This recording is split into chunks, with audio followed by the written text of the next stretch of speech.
What's up, everybody? Okay, it's time for another public speaking breakdown. So this time, we're going to take a look at one of the world champions of public speaking. And what I mean by the world champions of public speaking is the Toastmaster organized competition.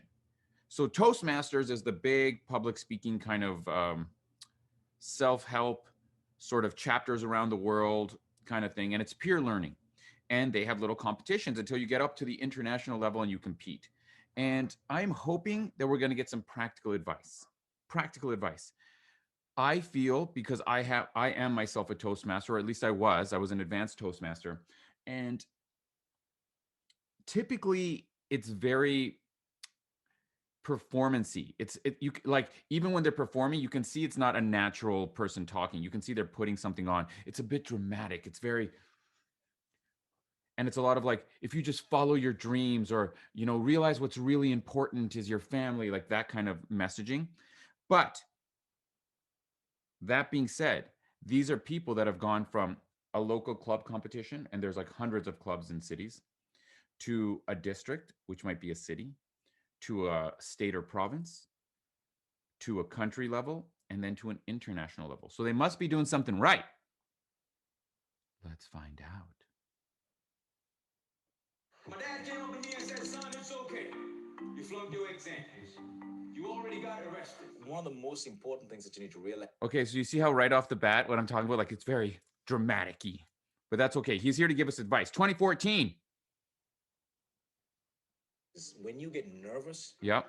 you try to cover your vital organs. Yes. That's why you would see a lot of speakers sometimes fold their hands, Yeah. bring their hands in front of them, and that's a sign of nervousness.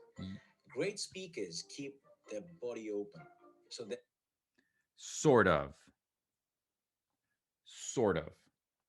It's true. No, it's true. One of the things that you always strive for when you're speaking is to be open. I'm almost positive he's not going to give us any tactics, because no one ever does give you tactics for these kind of things. Let me dip this down so you can see. So one of the tactics that they always want to give you is keep your arms open, right? But nobody tells you how. Nobody gives you a strategy. I will at the end of the video. I promise I'll give you strategy. This is how I force you to watch till the end. Like and subscribe. But definitely you want to be open. But here's the thing. Isn't this sort of natural sometimes? Isn't putting your hand in your pocket just like normal? Like, if we were having a normal like conversation, if we were out having a cup of coffee, we were at a party, sometimes I talk like this and then I'd open up and talk like this, and sometimes I talk like this. So the idea of never crossing your arms doesn't really work. Let me give you an example. Okay? Let me give you an example.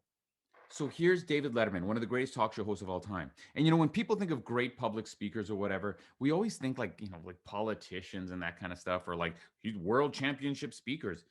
But none of these, there's no one who's rushed home and like, yo, you all want to come over some beer and pizza and watch like Barack Obama speak? You've never said that. In fact, you've never watched Barack Obama speak. You've just seen excerpts, an excerpt saying, look how good he is. But aren't like late night talk show hosts some of the best public speakers in the world? They do it every night in front of millions of people. And they not only give us information, they make us laugh. And that's even harder. And not only that, they look very normal when they're speaking. They don't look put on. That's what makes them good show hosts. So let's watch a little bit of this, right? So there's Mr. Letterman. Oh, he put his hands in his pocket. Oh, no. Oh, he's got it open. You see? Oh, no, though, but he crossed his arms. Does that mean he's not a good speaker? Oh, no. Oh, no. Oh, uh-oh. He's crossing his arms. Uh-oh. He can't be a world championship speaker now, can he? Uh-oh.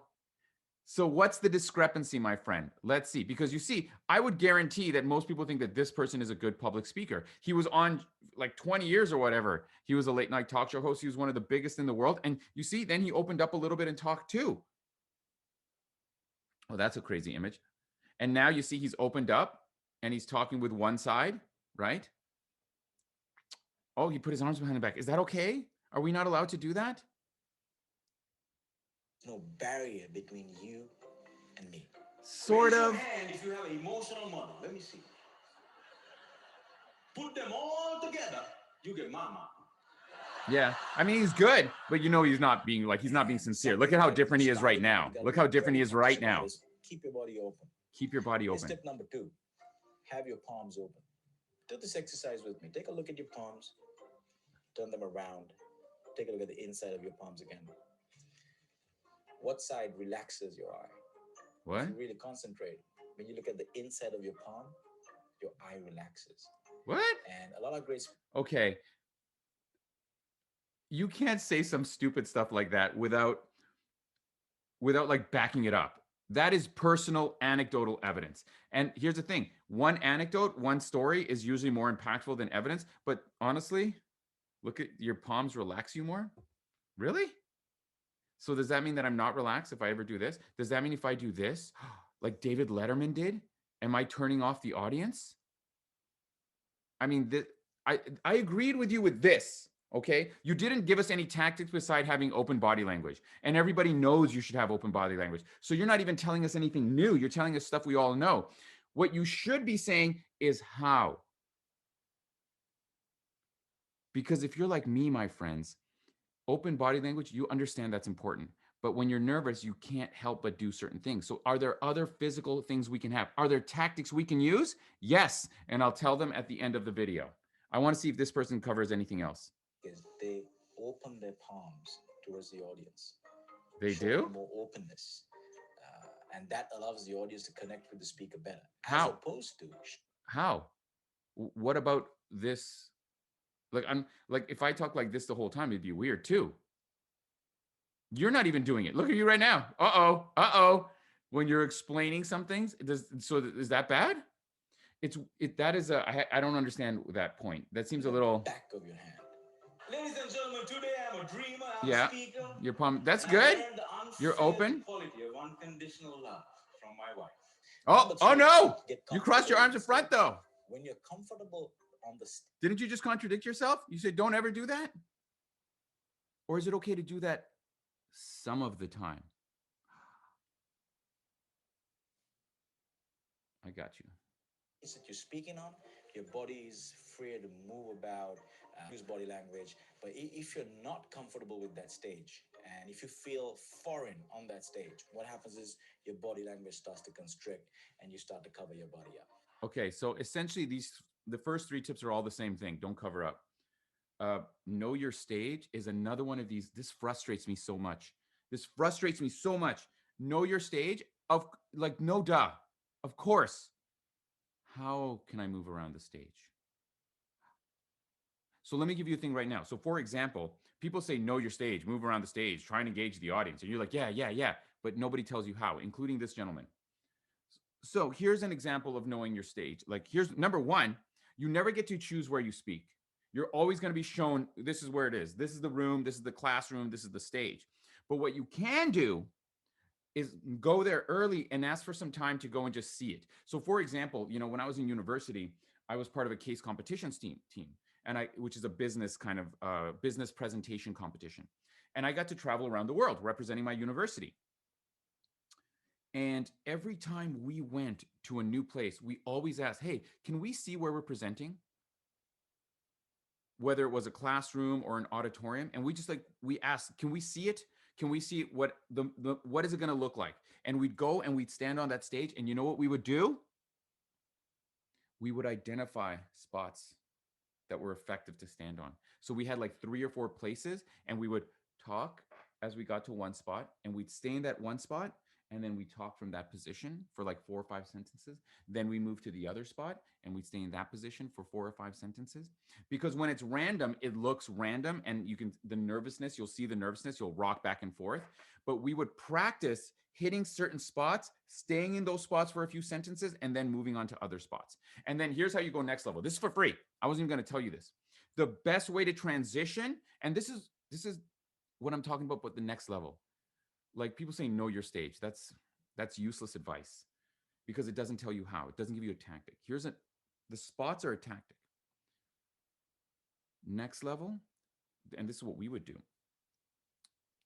We would move to a spot and we'd be da da da. We'd be talking, and we'd stop, and we'd ask a question to the audience, a rhetorical question. Well, what does that mean? one of the things we want to cover today, and then we go into it. So we put like an emphasis when we stop by asking a rhetorical question to the audience. So that's two tactics for you. Number one, first level, pick a couple of spots in your speaking area. It's not always a stage. And practice speaking and standing at each spot. If you can't get it in advance, my friends, if you can't do this in advance, what I would suggest is be there and socialize with people as they're coming in. And what you're actually doing is you're figuring out where are good places for you to stand to engage the audience. So when I'm doing a workshop at a university, for example, I'm always in the room first before anyone else. And then as people come in, I start talking to them wherever they sit. I'm talking to them, and I'm getting used to like being in that speaking area. And I'm also figuring out where are the good places for me to stand that are where I can see the most amount of people. That's some advice. That's how you know your stage. Know your stage. All right, let's see what's next. And when a son sees a mother cry tears of shame, that's a Yeah. life-changing moment. She looked at me and said, son, I want you to be a better man. Okay. What if you have a Whatever you podium? do, don't touch the podium. As soon as you do that, I agree. If there's a podium and space around the podium, definitely use the space around. But what if you can't? What if you can't? What if you're Leonardo DiCaprio speaking at the UN? You think they're going to be like, and there's literally nowhere except the podium.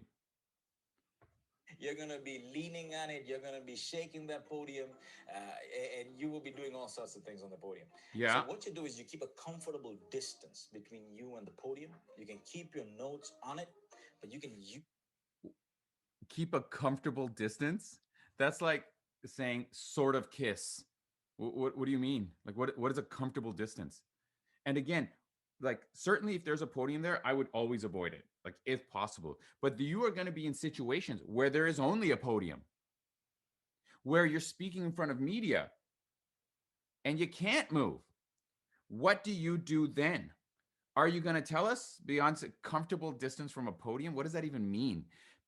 See, the problem with this is that he's speaking based on the rules he knows from Toastmasters. And Toastmasters, you may have not even heard of them, but it's a very niche field. If, for example, I was watching this movie about MMA, and the main star of the movie never competed. And they said, why? He says, because competitions have rules, but in the street, there are no rules. Now, I'm not saying we're public speaking on the street, but what I am saying is when you practice within certain rules, you have limited yourself to be in those rules. Therefore, your perspective cannot apply to what's outside of those rules. So press conferences, keynote speeches, for example. Let me show you. Let me show you a good example of someone who's behind a podium, but is still using this opened up kind of style to still engage your audience. Because when you're on a podium, here's the thing: you're going to be in situations where you're not allowed to move. And I'll give you an example. But you can still open on the podium. And what you do is you have like noon, like in front of you, and you have like 10 o'clock and you have like 2 p.m. And you go talky, talky, talky, talk, nice and open. And then you go talky, talk over here to these people because there's microphones, for example, so you can't walk over there. Okay. So Hassan Minaj, very famous stand up comic. This is him at the White House Correspondents' Dinner. Okay. So, oh, look at this. He's not allowed to move, but look how engaging he is. Talks to one side, talks to middle. Oh, goes over there to the other side. How about that for a physical strategy you can practice? Noon, 10, and 2. Also notice he's talking to the back, but then he comes and talks to the people in the front row. Even though he has a podium and he's not allowed to move, he's still engaging. You see that? That's a strategy that we can use, my friends. That is a strategy we can use when we have a podium. Yes, avoid it if you can. But if you can't, at least now you know what to do. Let's finish up with our world champion speaker here. hands, the gesture. Don't rest your hands on the podium. So keep a distance and you can gesture, use body language as you want from a little distance from the podium. Keep so this is I mean, He's right, but it's just, but there's no follow through. It's an idea without a tactic. What is keep your distance from the video? Keep a good distance. Gesture and have open body language. These are phrases that people use all the time without the tactics. So here's one last tactic for you, my friends. I promised at the beginning. So, you know the seesaw? One person goes up, then the other person goes up. One of the best ways that we can look engaging and look comfortable when we're speaking is to use the seesaw. Talk on one side, talk on the other side. Both hands, both hands. Go talk over here, then you talk over here. If you want to find some more examples of a really good example of seesaw, check out my other video when I break down sleep is a superpower, Matt Walker, and I break down his TED talk. And he does this. He does the seesaw. He talks on one side and then he talks on the other side. And then he talks on one side and then he talks on the other side. And then he talks on one side and then he talks on the other side. And that gives them this impression of being comfortable, and it also gives you variety, because every now and then he would put his hands together and then he'd go back to talking. And the variety is the secret to looking confident. And now you have two ways to practice. One, start like a robot. Don't let your hands touch each other or any part of your body. Two, practice the seesaw. Practice the seesaw. So that is it, my friends. Public speaking breakdown.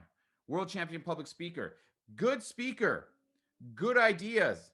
This video just takes those ideas to the next level and gives you tactics. So like and subscribe. If you like my style, in the description below, you're also going to see links to my Udemy courses. I have 2 Udemy courses, one on public speaking and one on slides and presentations. If you're interested, check them out. They're super cheap. It's like under 20 bucks. So check them out. Thanks so much, and I'll see you next time.